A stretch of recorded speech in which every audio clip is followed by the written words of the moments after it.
yagwira ku kabenje onfuna fiiti alimpa bwagwa ku kabenje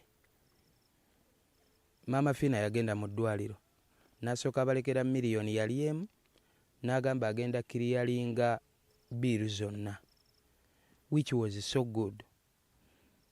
Teyakomaawo n'agamba alimpa wamala okuwona ngenda mukolera audio mukolere vidiyo zonna mugulire n'emmotoka empya kuba emmotoka bwe bagwiridde kabenje nayo yabadde bwetyo bwetyo. Mukadde ke kamu ng'alimpa atoba n'obulwadde. Waliwo amawulire agaafulumizibwa nti alimpa avumye maama we. Naye amawulire ago tewaaliwo audio mpaka kati. Nze nagisaba n'abantu nga bwe mwali mu likodinga buli kimu mundikodingireko ng'alimpa avuma maama. Eyo yo tebaagituwa. Bwe baafulumya ekigambo ekyo Maama Fina n'avaayo n'agamba alimpa oyolesezza ekifaananyi ekikyamu olaze empisa envundu ne bye mbadde ngenda okukolera sikyabikoze. Nze nga mukunja mu kulowooza okwange nga nkozesa bwongo. Ekyo kyokka kisobola ossuula alimpa eddalu. Tujjukiremu ali ku kitanda akyali mulwadde. Aliko obulumi buli mukwano gwe Grace gwe yali naye yafudde. Kwaliko kojja yali kojja ani omulala awe eyali yafudde. Kuliko eyali owooluganda lw'alimpa yafa. Kati mukadde ako ng'akyali ku kitanda mumugaseeko ekyenkima. Up to now mbanyonyola amazima agasembayo. Enkima teyali ya Ronald alimpa. Enkima yali ya Sani Ndugga. Naye olw'okuba alimpa yali mukadde kazibu ali wali wansi obulamu bugenda. Enkima we yava mu mmotoka yaabo nejja mu mmotoka yaabo we yalabika awo baali balina waayiriza alimpa nti enkima ebadde yalimpa. Abannayuganda ne batandika omuvuma okweraguza. Kyokka n'abavuma nabo lindako byenjogera tuli ku fakiti sikati. Nti maama wange omulungi Maama Fina atununudde kuba nze nange nga wondaba wano ndi testimony ya Maama Fina. Nze omu ku living testimony ezirabwako. Eyo statement Maama Fina yali tagikola mu budde obwo. kubaga yali akyali mulwadde. Yali bubi ne we yandibadde akoze gye muyita ensobi ye waaba yali bubi. Lwaki buli kimu mwafangayo buli ekimukutteko mu kiweereze intaneti. Emu-bbiri nti ayanukudde kasuku. Emu-bbiri avumye gundi avumye maama we. Emu-bbiri wuli bamukutte n'enkima. Emu-bbiri omwana mulwadde. These people ebiseera ebimu twetaaga kukwata incidents zino ezimu buli omu n'aziyitamu. Loni n'ogwa ku accident ofunye omuzira kisa akuwadde essuubi eryo essuubi lisinga n'obujjanjabi bw'abalwadde. No lisinga n'obujjanjabi bw'abasawo. Maama Fina kyeyavaayo gamba nti alimpa waaba awonye ngenda kukolera audio zonna nkukolereza vidiyo nkuwe promotion nkugulire emmotoka empya. Eryo lyokka essuubi lyoba omuwadde liwonya n'okusinga eddagala lye bamukuba. Kati ate Maama Fina w'ovaayo olw'ensobi ebeebaddewo n'ogamba alimpa bye nasuubiza mbikuggyeeko. Eyo yokka statement ya busaggwa nnyo erimu obutwa bungi obusobola n'otaminatinga lino eddagala lye bali okukuba. Kataaliwa ali ku street atambulira ku street. Yagatta kati bano bo bakiwaayiriza mbu njaga enjaga yeesa aginywa naye gwe oyagala gamba nti buli anywa enjaga yagwa eddalu. Enjaga wano enywebwa okuviira ddala ku batwala eggwanga bo nga tebannagwa ddalu. Akyalina waateeka oluba oba yebaka mu bbaala. Alimpa yagatta. Essimu bankubira essimu the other week ng'ali Ssenyi omwalo guli eyo ebukunja. Then the next video that I saw yabadde yiganga nga bamuwadde wala gyayimbe. Can you imagine omwana yalina talent ye efaanana bweti. So ensobi eri siginenyeza Maama Fina ng'omuntu naye ze nene bagamba kibi nnyo obuulirira omuntu akusinga oba kale naye ate waliwo olugerero olugamba nti ne gw'ozadde akkubira eŋŋoma n'okola ki. Obuzito bwa Maama Fina nga bw'olaba radio we yafa nga tamanyi buzito bwe ne Maama Fina ye kaliwo watuuka nga tamanyi statement gy'akola ki kyetegeeza mu bulamu mu mitima gy'abantu. mu ggwanga tulinamu bamaama fiina batono tuyinza noba tulina omu. Statement yonna gy'akola alina obanga esoose kwekennenyezebwa. Newe namulabako ne mu bintu bya agi Mukonja. Listen nkumalireyo ebintu bya agi Mwizera ne Zuula nga asaidinze yali ku saidi yali ya agi okwali full figure. Nze natunula nganze lwakuba nti oli mukulu nga ndaba mami nga mami nze ku buzito bw'empulira maama fiina nga yali talina saidinga. Omuntu gwe bayita maama, kankugamba omuntu gwe bayita maama ne wabasanga awakanga mwekuba, maama tasooka kunoonya ani mukyamu ani mutuufu. Omulimu gwa maama kusooka baleeta mwenna ku bbeere kutuula wano naawe ye maama. Tukimale. Kati maama anti maama nze ekitiibwa kya Fiina yenkira olaba n'ezo ensonga z'agi Mwezera. Okimanyi maama Fiina yali asobola ozzikakkanya nga ne kkooti tetugenzeeyo. Bombi n'abakubira n'abagamba beetaaga wange. N'abimala nga tebizze na mu mawulire. Oyo omukazi alinako amaanyi amalala. Aliko essannyalaze. Naye kati bano abanoonya views bano bamanyi omukozesa ensobi n'endaba nga maama oluusi. Kati ku ky'alimpa, maama yali amala ensonga z'alimpa. Eyo yokka tto kyalimpa gye yafuna okuva ku kitanda banno baafa. Wawona buwonyi ate ensi n'etandika kuvuma. Singa teyali alimpa n'okufa singa yafa. Leka tumalirize. Oba Limelight omwana ono yamutomera. Limelight?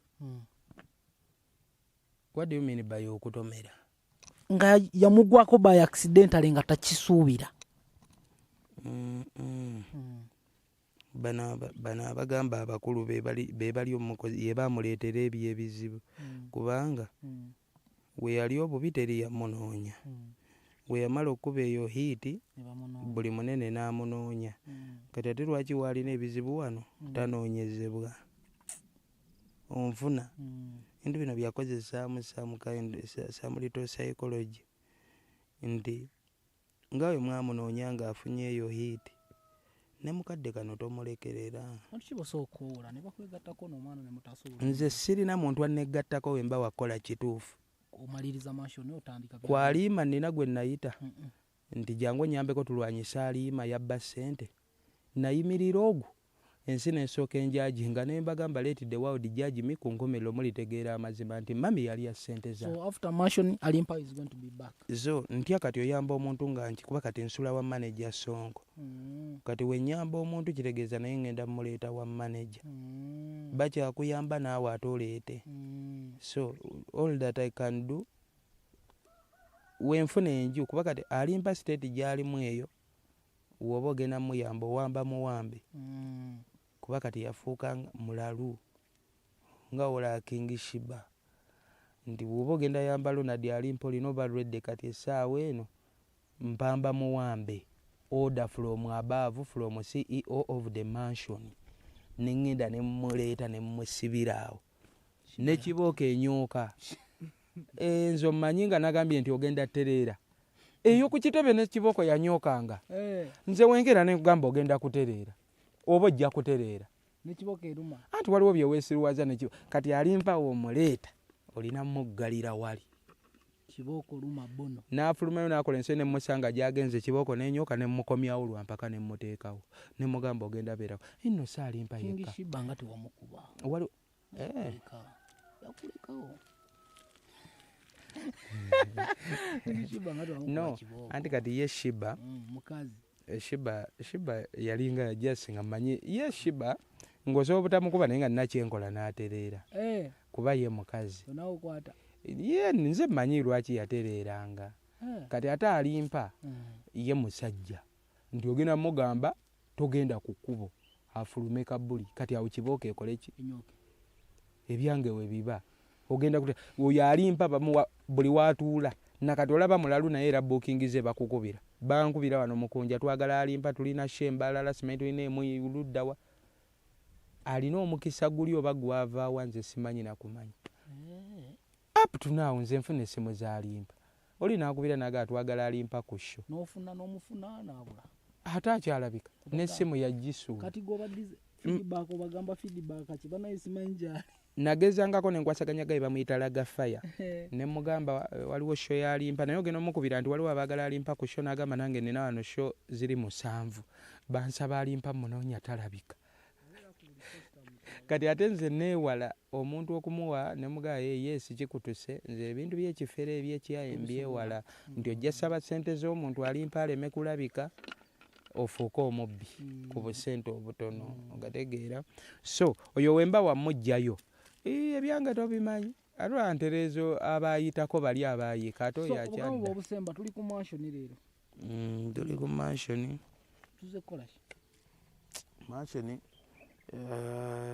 tugirambulako si kulwa nga bukyesenguse omuntu olaba omuntu atereka kiyogati kye n'azuukuka ku 7 gw'ekiro n'akikeberako n'azuukuka ku 9 kati ate nze alina mansion oba olina ogirambulako sebo Mungu ampadde sekendi chance mu bulamu bwali bukomye anko toseka obujikize yasevinga akakadde nga buli ku makyaka era kakeberako tekabanga kasenguse omuntu atereka kiyogati ku yogati tugenze wala omuntu atereka kikeefusi kye nga buli kadde newayi aba keefusi ennaku zino eŋŋaano ng'esinga ennyama obungi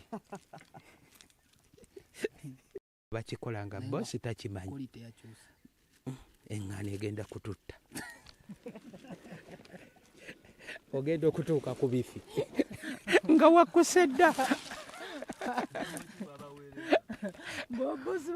kantu katono bagamba abaana nti eŋŋaano batugambe lumu tugule capati bindaazi olaba bwokyaza omugenyi wo ebaleeta bagindeetera luli nga ŋŋenda kusiibulukuka nagenda okutuuka ku bifi nga nzikuse bintu bingi nebyakyama ate nebaamu ate tukyapama era oba ojja wano ku mansion olina kulya kakeefusi kakusibe olubuto oleme kupamapama kuba sinazimba tooyi bingi ebyawaba tujja funayo obudde bonna obagambeko n'abaayakamo batugambireko ennamba mpanvu nnyo ennamba yaayaka nayo bagambeko bannange obanga awandiika endagaano olumu owandiika n'okowa n'oyita munaagimaleyo kikye bakukulira ku masannyalaze okwo bannange obuntu obumu nga ne mu bbanka pini yagundi